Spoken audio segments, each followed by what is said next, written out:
First ABC Men's Challenge Cup 2018 Best Outside Spiker Horshid Bishash from Bangladesh. ফাইনালে বাংলাদেশ রুদ্ধশ্বাস ম্যাচে উজবেকিস্তানকে ৩-২ সেটে হারিয়েছে লাল সবুজ। হর্ষিত বিশ্বাস দেশের ভলিবলের অন্যতম বড় বিজ্ঞাপন। প্রথম বাংলাদেশ টিমে খেলে আমি আমার টিমকে চ্যাম্পিয়ন করতে পারছি এবং আমাদের বাংলাদেশটা উপহার দিতে পারছি, এই জন্য আমি অনেক খুশি।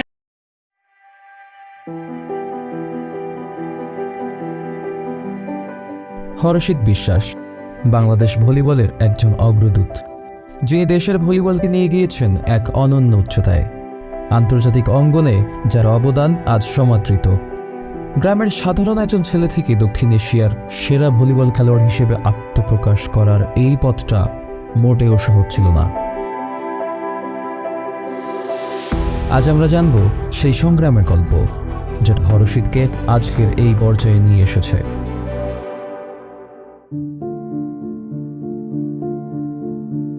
নড়াইল জেলার লোহাগাড়া উপজেলার লক্ষ্মীপাশা গ্রামে 1994 সালে হর্ষিতের জন্ম। বাড়ির পাশ ঘেঁষে বয়ে যাওয়া নবগঙ্গা নদীর তীরেই তার বেড়ে ওঠা। ছোটবেলা থেকেই খেলাধুলার প্রতি তার ছিল বিশেষ আগ্রহ। ফুটবল ছিল তার অন্যতম প্রিয় খেলা। কোথাও খেলা হলে সেখানে ছুটে চলে যেতেন অংশ নেওয়ার জন্য, যদিও এজন্য বাবা মায়ের কাছে তাকে বকাও শুনতে হয়েছে। আমার 2008 সালে আমি যখন স্কুল ভলিবল খেলা হইতো, ইন্টার স্কুল, তখন থেকে আগ্রহ জমছে এবং 2009 সালে আমি আন্তঃজেলা খেলতে যাই নড়াইল জেলা দল হয়ে যশোরে। সেখান থেকে আমার শুরু হয় ভলিবল খেলাটা। প্রথম দিকে প্র্যাকটিসের জন্য তাকে অনেক কষ্ট করতে হতো। তার এলাকায় নিয়মিত ভলিবল খেলার ব্যবস্থা ছিল না। একমাত্র নিয়মিত প্র্যাকটিস হতো নড়াইল শহরে, যেখানে হর্ষিত প্রায় 15 কিলোমিটার সাইকেল চালিয়ে প্র্যাকটিসে যাওয়া আসা করতেন। অনেক সময় আমি খেলতে গেলে আমার জুতা কেনার টাকা ছিল না, বা বিভিন্ন বিপদের সম্মুখীন হয়েছি আমি। তারপরেও কিন্তু আমার কাছে মনে হয়েছে যে না, যে আমি ছাড়তে পারবো না খেলাটাকে। অনেক সময় আমার বাধা আসছে, কিন্তু আমি পিছিয়ে যেও কিন্তু এগিয়ে আছি, কারণ হচ্ছে আমার বন্ধু বান্ধব আমাকে অনেক হেল্প করছে, বিশেষ করে আমার পারিবারিক আমার বাবা, সেও আমাকে আর্থিকভাবে অনেক হেল্প করছে, যদিও আমাদের ফ্যামিলিটা তো এস্টাবলিশ ছিল না। তো আসলে অনেক বাধা আমি পেয়েছি আমার জীবনে ওঠার পথে। তো সেই বাধাগুলো অতিক্রম করে যেখানে আসছি, এটা মানুষের দোয়া এবং আল্লাহর রহমতে আমরা এখানে আসছি। আসলে আমার কাছে একটা চ্যালেঞ্জের মুখে পড়ছিলাম, যেহেতু অনেকবারই আমি অনেক জায়গায় খেলতে গিয়ে ভালো খেলতে পারতাম না। গ্রামে খেলতে হতো আমাকে সবাই সাইড লাইনে বাদ দিত যে না, তুমি খেলতে পারবো না। অনেক সময় একটা জেলায় খেলতে গেলে আমি সবসময় সাজনের বাইরে থাকতাম। তো আমার কাছে একটা ক্ষোভ তৈরি হতো যে না, আমি কেন পারতেছি না। প্র্যাকটিস করতে হতো, আমি সবার প্র্যাকটিস ফলো করতাম। আমার যারা অনেক সিনিয়র প্লেয়ার ছিল, এদেরকে দেখে দেখে কিন্তু আমি অনেকটা শেখার চেষ্টা করছি। প্রথম দিকে খেলার সময় দলে সুযোগ না পাওয়ায় তার মনে হতাশা কাজ করত, তবে তিনি পরিবার, বন্ধু এবং কোচদের কাছ থেকে অনেক সমর্থন পেয়েছিলেন। তারা তাকে স্বপ্ন দেখিয়েছিলেন যে একদিন তিনি অনেক বড় খেলোয়াড় হবেন।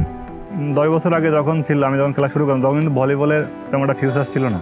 তো অনেকে হয়তো বাপ মা বলতো যে ভলিবল খেলা শিখে কী হবে, কিন্তু আমার বাপ মা কখনোই বলে না যে ভলিবল খেলা শিখতে হবে। তারা বলছে তোমাকে এই খেলাটাই শিখতে হবে না, এমন কোনো কথা নয়, যে ভলিবল শেখো আর ফুটবল শেখো, যেটা শিখবো সেটা মনোযোগ দিয়ে শিখতে হবে। তাই আমার কোচরা আমার অনেক ভালোবাসতো, যে জিনিসটা বলতো আমাকে, আমি একবারই ক্যাচ করতে পারতাম এবং শিখতে পারতাম। তো ওরা আমাকে বারবারই বলতো যে তোমাকে ভবিষ্যতে অনেক বড় প্লেয়ার হইতে হবে এবং হওয়ার জন্য তোমাকে প্রচুর পরিশ্রম করতে হবে। ও কিন্তু শুধু ভলিবল না, ক্রিকেট, ফুটবল, ব্যাডমিন্টন, মানে সব খেলাই অনেক সুন্দর খেলে। তখন ছোট আমরা হাই স্কুলে পড়ি, ও ইন্টার স্কুলে ফুটবলে খেলতো। তো হর্ষিত যেহেতু এই খেলাধুলার প্রতি সবসময় মনোমানসিকতা থাকতো, স্কুল ফাঁকি দিত, কোচিং করতো না। তো তখন হচ্ছে ম্যাডামরা সবাই বলা বলি করতো যে ওই ছেলেটা এইভাবে খেলাধুলা করে, ওর ভবিষ্যৎ কি হবে, এই খেলাধুলা বাদ দিয়ে পড়াশোনায় মনোযোগী হওয়া, মন দে। কিন্তু ও এইসব কারোর কথাই শুনতো না।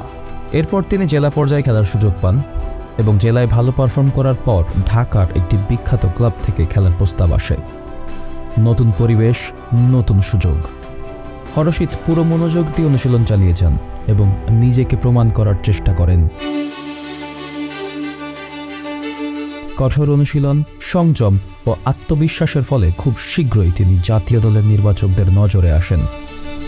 অবশেষে 2014 সালে বহু প্রতীক্ষার পর জাতীয় দলে চান্স পান এবং দেশের জার্সি গায়ে আন্তর্জাতিক মঞ্চে খেলার সুযোগ পান।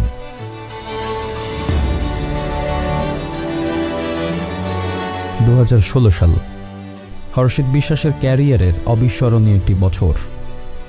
এবছর এশিয়ান ভলিবল চ্যাম্পিয়নশিপে প্রথমবার অংশ নিয়ে তিনি সেরা খেলোয়াড়ের স্বীকৃতি অর্জন করেন। গ্রুপ পর্ব থেকে ফাইনাল পর্যন্ত তার প্রতিটি শট, প্রতিটি ব্লক প্রতিপক্ষের জন্য হয়ে ওঠে ভয়ঙ্কর।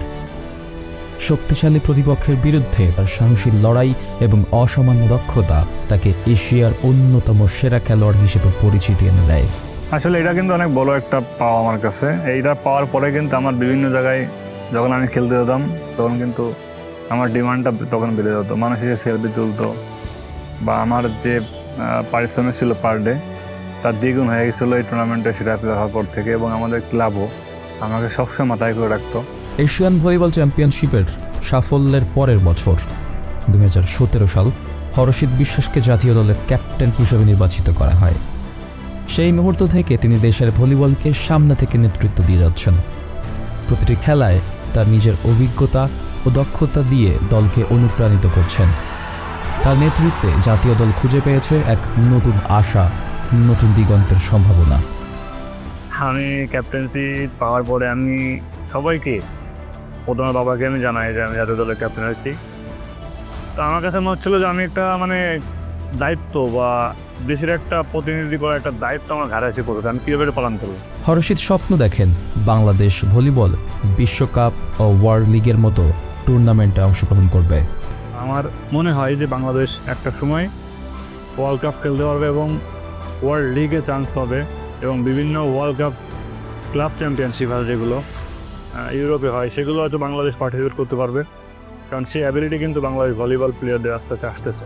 হর্ষিত বিশ্বাসের জীবন এক অদম্য সংগ্রাম ও অবিচল সাফল্যের অনুপ্রেরণাদায়ী গল্প। তার এই যাত্রা শুধু খেলাধুলায় সীমাবদ্ধ নয়, এটি সকল প্রতিকূলতাকে অতিক্রম করে স্বপ্ন পূরণের গল্প, জাতিকে সাহস যোগানোর গল্প এবং সামনে এগিয়ে যাওয়ার এক অসাধারণ দৃষ্টান্ত।